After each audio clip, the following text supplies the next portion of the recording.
Bonjour à tous et merci d'être avec nous. Nous sommes très heureux d'être avec vous, chers téléspectateurs. Nous sommes donc à l'émission Comment nous entendre pour des élections apaisées en Côte d'Ivoire. Je m'appelle André Michel, je suis donc le présentateur. J'ai à côté de moi deux personnes qui sont là, bien présentes, et merci à elles d'être venues. La première, celle qui est à ma gauche, c'est Monsieur Akui Isidore, qui est donc le secrétaire général de l'ONG APBE, Agir pour la paix et le bien-être en Côte d'Ivoire. La seconde personne invitée est donc Monsieur Zeyi Etienne, qui est donc le premier responsable du PEP, donc le programme d'éducation à la paix en Côte d'Ivoire. Oui. Bonjour à vous, messieurs. Bonjour. Bonjour, monsieur. Voilà, merci à vous d'être des nôtres pour cette autre émission. Merci. Nous allons donc parler de paix. Nous allons parler de tout ce qui concourt à la paix. Et nous allons ensemble faire le tour de la question en ce qui concerne donc votre programme, qui est donc le PEP, le programme d'éducation à la paix. Monsieur Zeyi, Oui. Vous qui êtes là présent dans notre studio, on voudrait faire connaissance avec le PEP, le programme d'éducation à la paix. Si vous pouvez nous donner une brève histoire de ce programme. Oui. Le programme d'éducation à la paix est un programme audiovisuel qui donne l'occasion aux participants de savoir que la paix individuelle est possible. D'accord. Et en même temps, c'est une invitation à chacun de nous d'explorer ses propres ressources, telles que la force intérieure, l'appréciation de la vie, la liberté de faire des choix, la clarté d'esprit et l'espoir. D'accord. Très intéressant, ça. Si le peuple regorge tout ça, c'est que c'est très intéressant. Ouais. OK. Quelle est l'importance de ce programme de nos jours, pour nous qui cherchons la paix? Oui. Ce programme parle de la paix.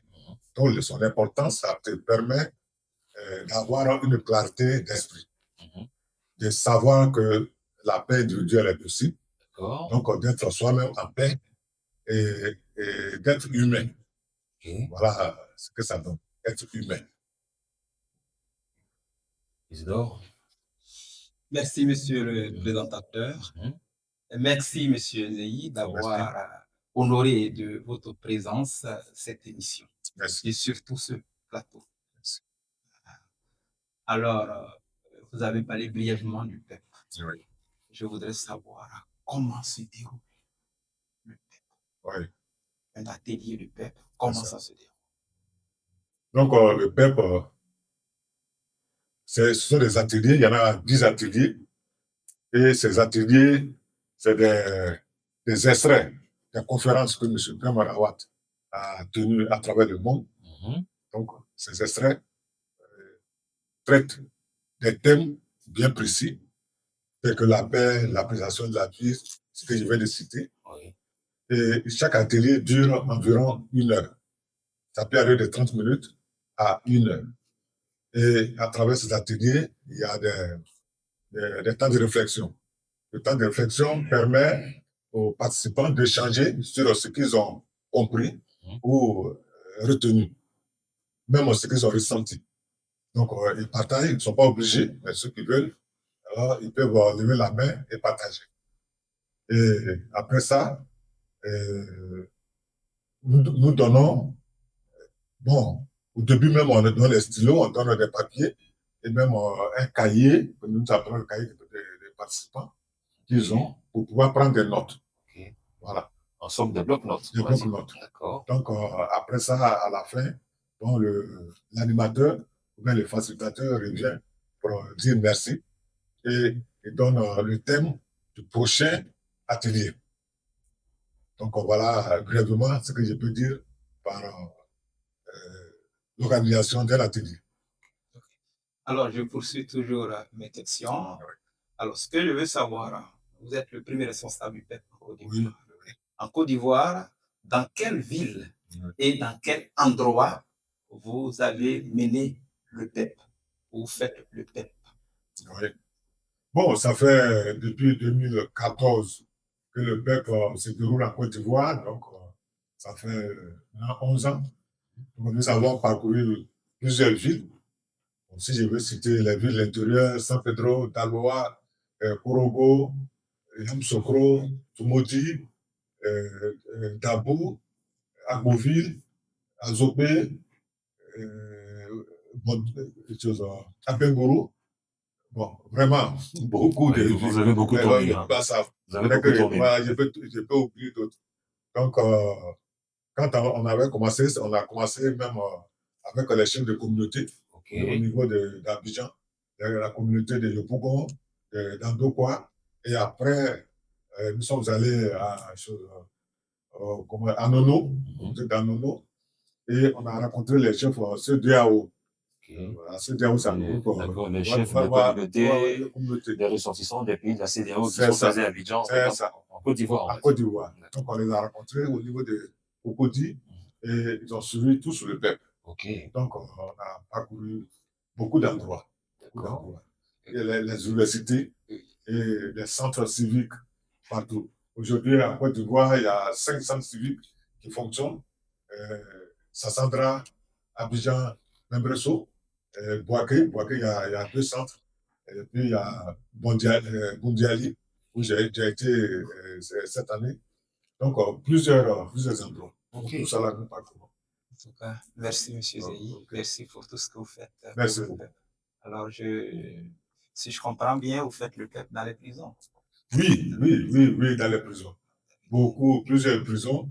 Donc, après la MACA, maison pénale de Boaké, maison d'arrêt et de correction de Boaké, parce qu'à Boaké, il y a 2 prisons. Et puis les autres prisons, comme beaucoup. On a jusqu'à une quinzaine de prisons que nous avons déjà parcouru. Et en tout cas, les détenus sont contents. Comment ils accueillent le FEP? C'est une question. Oui, c'est ça.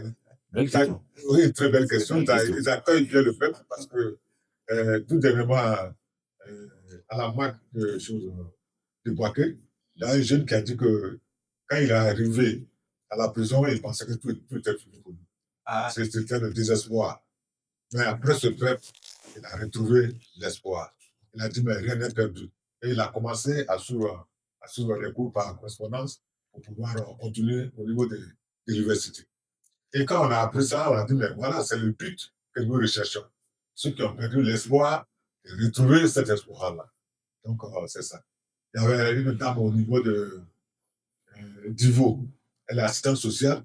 Nous avons présenté le PEP aux assistants sociaux pour qu'eux-mêmes relaient le FEP dans les prisons. Et la dame a dit, ça faisait 3 ans qu'elle a perdu son mari. Mais quand elle a écouté le thème sur l'espoir, en tout cas, c'est comme si elle était ressuscitée. Vraiment, elle était très contente, très heureuse. Et elle nous a dit merci. Donc, pour le PEP, à chaque fois que vous présentez le PEP à des personnes, vous-même, vous voyez la transformation. Et c'est ça, moi, qui me donne la force de pouvoir continuer à présenter le peuple. En tout cas, ça fait des miracles.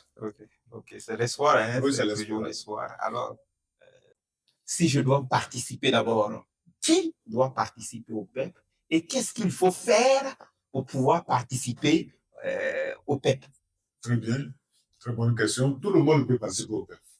Même les enfants, les mineurs de 10 ans. Les enfants de 10 ans, ils écoutent bien et ils mémorisent bien même les paroles du conférencier. Donc, on a essayé avec les mineurs et on a vu qu'ils participent très bien.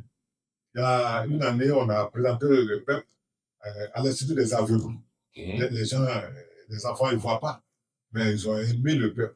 Et vraiment, ils ont commencé à donner des expériences. C'est formidable.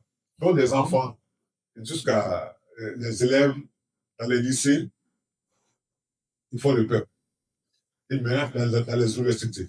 Donc, les chefs de communauté, les personnes âgées, on est allé à rencontrer les retraités d'Agoville. Il y avait des personnes qui ont plus de 80 ans qui ont suivi le PEP. Donc, tout le monde peut suivre le PEP. Maintenant, il dépend de l'endroit. Voilà.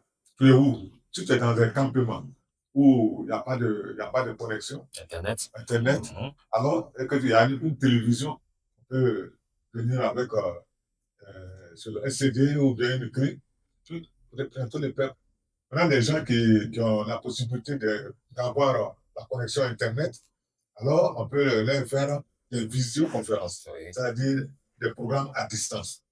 Donc, on vient chez vous, on vous envoie un lien et vous pouvez suivre ce programme selon votre calendrier, votre temps de repos, sur ce programme-là tranquillement. Donc, aujourd'hui, il y a toutes les possibilités pour que tous ceux qui veulent suivre le peuple puissent le suivre. OK. Voilà. Wow. Il y a Internet, Il y a il Internet, y a le déplacement physique. physique, nous Vous le pouvons nous faites également, déplacer d'accord. Vous le à faites home, également à à domicile. domicile, dans le lieu de travail. OK. Voilà, tout ça. OK. Est-ce qu'il y a un contact pour celui qui veut faire le PEP? Est-ce qu'il y a un contact que vous pouvez donner pour que les gens puissent appeler? Oui. Si moi je veux faire le PEP, Oui. qui appeler C'est pour ça. pouvoir faire le PEP? Il y a un contact. Le contact, c'est le 01 02 99 99 01. C'est facile à retenir. On va reprendre. Ouais. Ouais. 01 02 99 99 encore 01.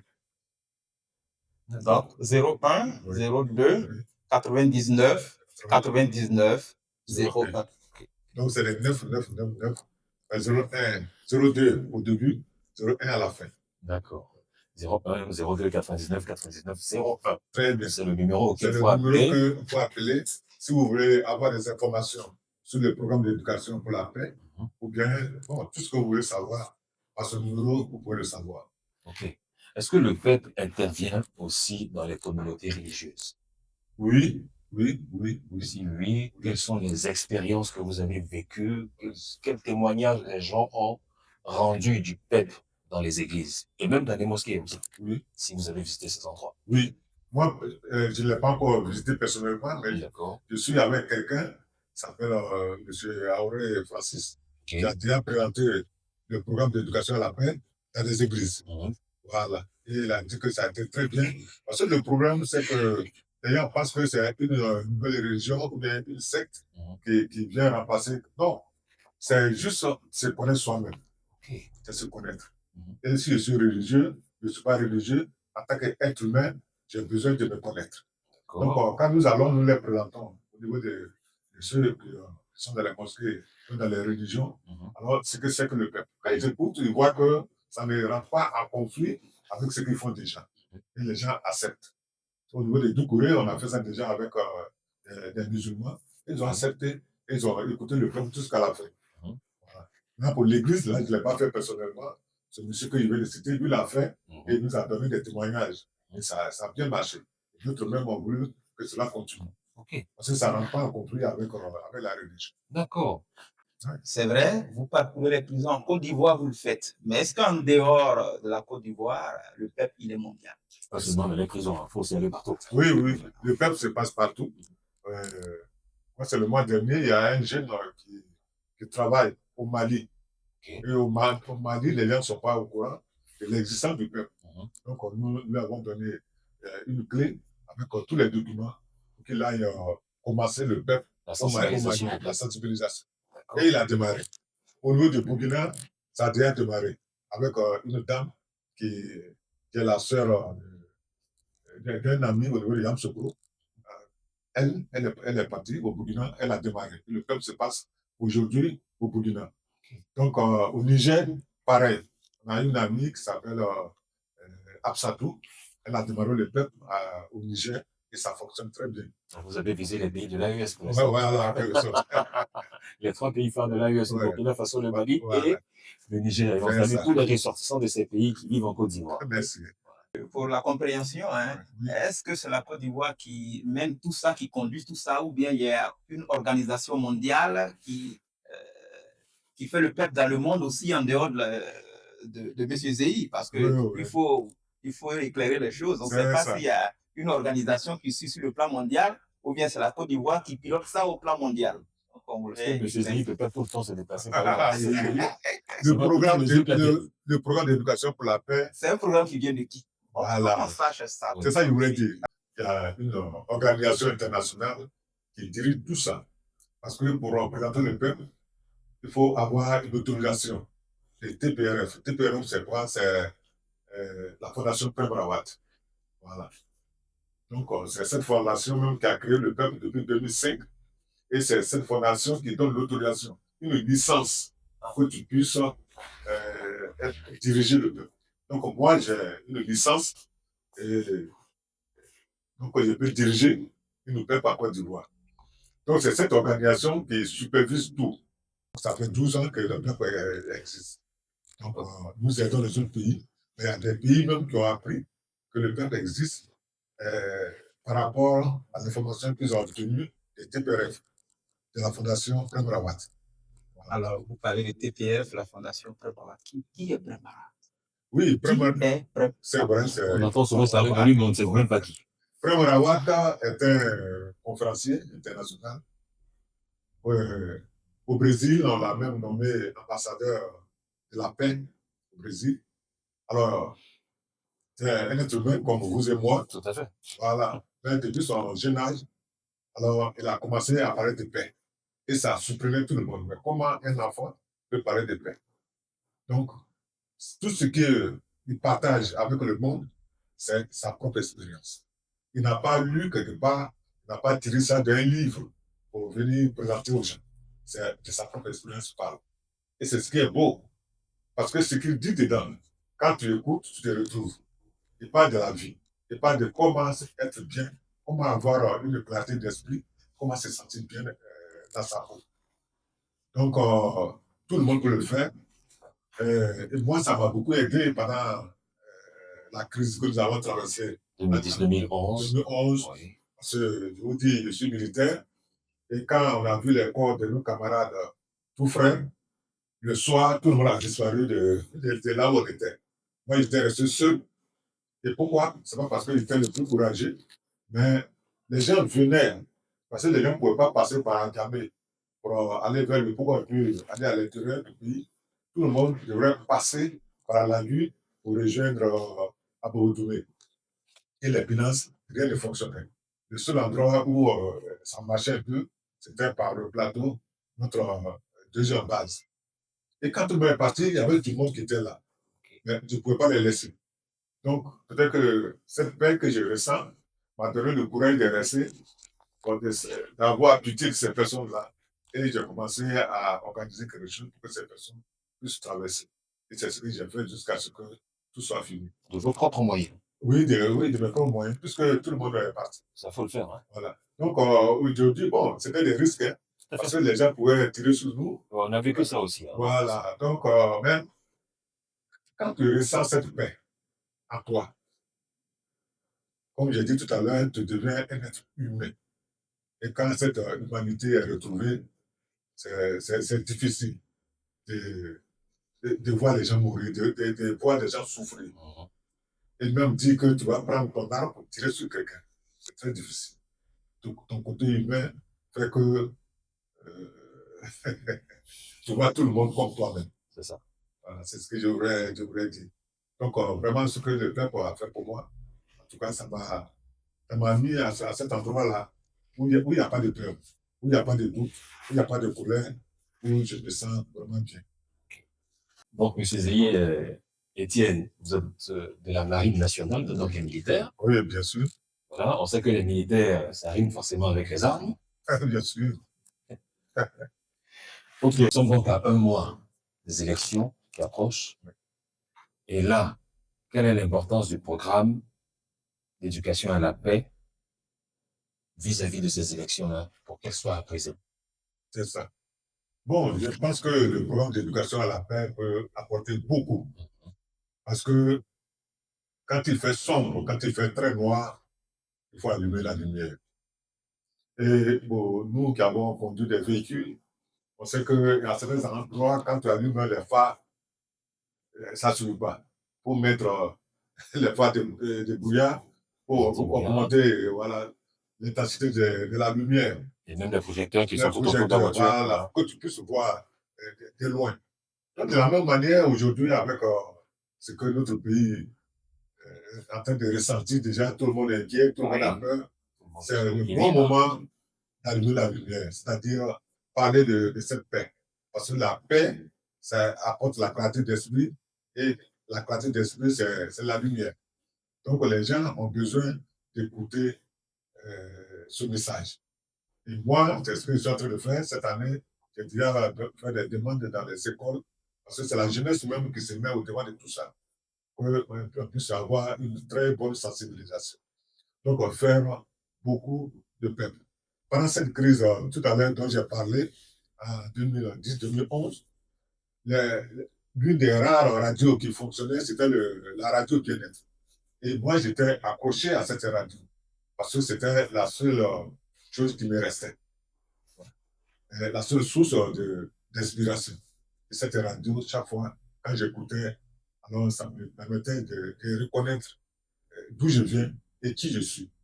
Donc aujourd'hui, si l'être humain, il a peur, parce qu'il doute beaucoup, on a besoin de lui apporter un éclairage, une clarté d'esprit. Et c'est le programme d'éducation à la paix, pour moi, qui peut jouer ce rôle. Donc, il faut en faire beaucoup. Il faut en faire beaucoup à travers la jeunesse, à travers les personnes âgées, partout. Il faut faire le programme d'éducation pour la paix. Vous avez donc mentionné Radio Bien-être dans votre propos. Et Radio Bien-être a pour mission de diffuser les messages de paix de M. Prem Rawat. Oui, en Côte d'Ivoire ici. En Côte d'Ivoire, notamment. Il faut préciser. Oui. Cette radio qui diffuse le message de Prem, quelles sont les fréquences de cette radio et où est située cette radio? Oui, c'est bon. Cette radio, normalement, ce n'est pas une radio comme toutes les autres radios. Cette radio relaie un peu tout ce que nous faisons à travers le programme d'éducation à la paix.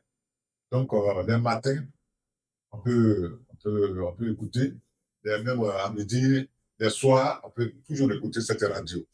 Et la fréquence est 94.0. Voilà. Donc, cette radio est là, 24 sur 24. On peut même l'écouter à travers les réseaux, hein, voilà, sur le net. Voilà. Donc, partout, vous pouvez écouter cette radio. Parce que ça vous permettra d'être en contact avec ce message que Prem Rawat présente au monde entier. C'est quand il y a des doutes, on ne comprend pas bien ce qui se passe, la peur vient et puis la colère ensuite. Et quand il y a la colère, on est prêt à détruire tout. Donc le programme d'éducation à la paix apporte l'humanité, révèle notre humanité.